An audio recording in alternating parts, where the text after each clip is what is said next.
I think it's very important for us to gather here and show them that their attempt to silence the student does not work, and that we are not scared of them, and they can use any tactic they want.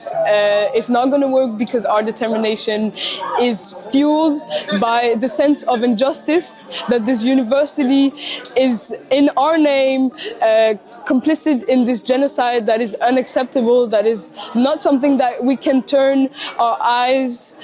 We cannot pretend that everything is fine. We cannot pretend that what they're doing is not something that goes against every sense of moral, every sense of ethics that ever existed.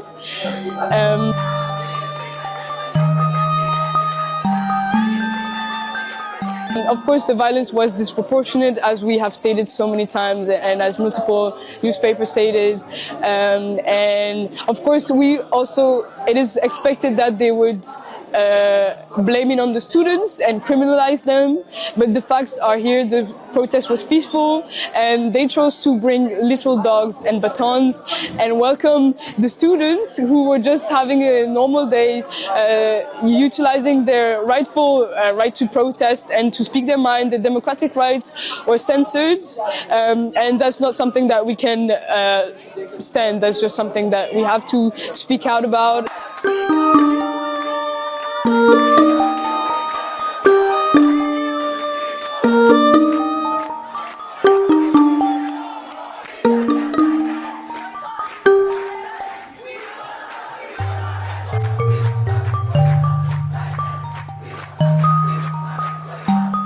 I'm here today as a student because I was here last week, or in The Hague last week, and I witnessed the university sending a mass of riot cops, a mass of police dogs, slamming students into the ground, arresting students without cause, police dogs on students for demanding an end to genocide, for demanding an end to apartheid is crazy.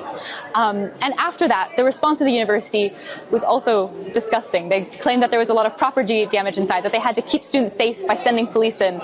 And first of all, the university opened without problem the next day. There was no property damage. And if there was property damage, it was by the riot cops rampaging through to harm students.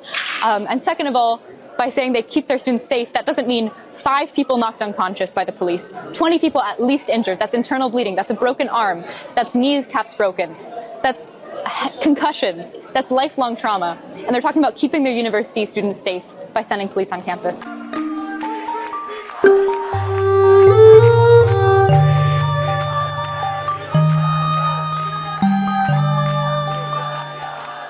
We will keep standing here to demand an end to our university's complicity in genocide. And it is really tiring to see that they think they can silence us with this violence, but the truth is that they can't, and that we will keep being here, and we will keep demanding, and we will not stop until they've cut the ties.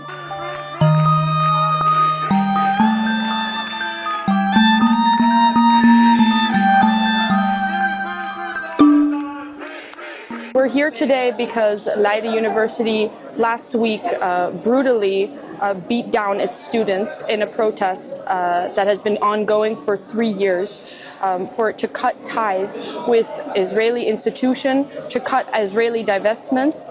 And this is not something new. This is something that has been ongoing for over 3 years, we've asked.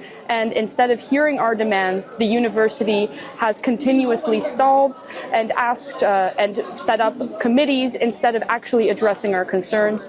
We've had it. That's why we're here. That's why we're standing strong. And we will continue to protest until the university hears our demands.